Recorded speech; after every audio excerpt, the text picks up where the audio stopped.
Pat, basketball's always been a part of your life. You grew up in the home of a high school basketball coach.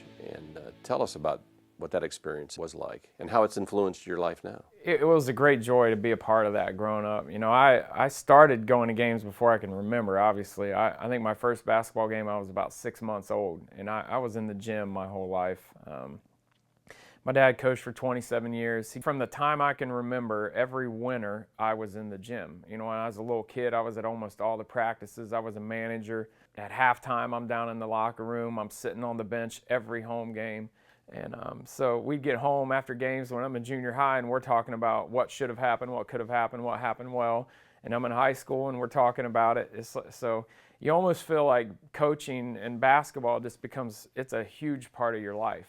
And you know, to do that, to be able to experience that growing up, well, it was really tremendous. When I transferred from Kentucky to Cedarville, I got a chance to coach, and it really just, it sparked something in me. It was like, you almost feel like that's what you're made to do. Pat, talk about your coaching style, and we've both been in the game long enough to see it all, from the mild-mannered guys to the real intense guys. I think every college coach is passionate in their own way, but how would you describe your style?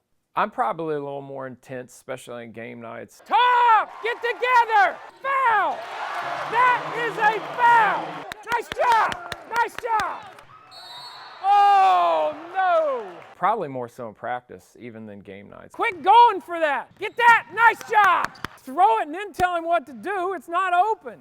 I'm a kind of a fiery guy. That's how I play. I want my guys to play tough. I want them to play with emotion. I don't think there's anything worse than doing something without passion.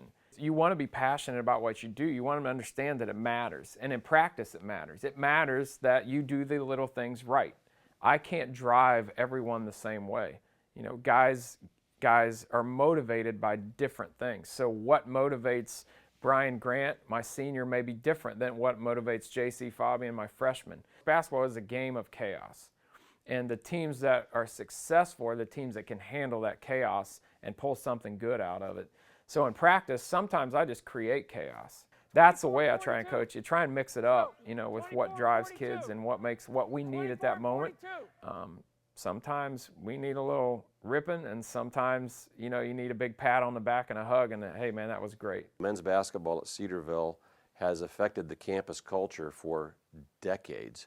And I remember a prominent Division I coach saying about student support that they not only affect winning, but they affect recruiting. How do you respond to that? Well, it's huge, you know, because at our level, it's rare. We travel a lot, and a lot of times you play in front of 200 to 500 people.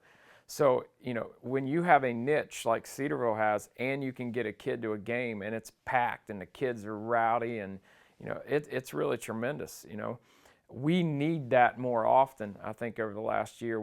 I went to school here, and in your era, I mean, they were chomping out the bit from the tip-off. You know, we've got to find ways to attract the students back. You know, crowd can make all the difference in a tight game, especially with young guys. So, you know, and then in a recruit, you know, if you get a kid here who's visited 2 or 3 other Division II schools, even some Division Is, and the gym's a third full, and we can get them here with everything else we have to offer, and the gym's packed, it makes a big difference. And so I hope they understand as a crowd the impact they play, not only night in and night out, but for the future of Cedarville basketball. I always got questioned when I was out recruiting, do you guys give credit for going to games? Because they just couldn't fathom how we could get so many students at games.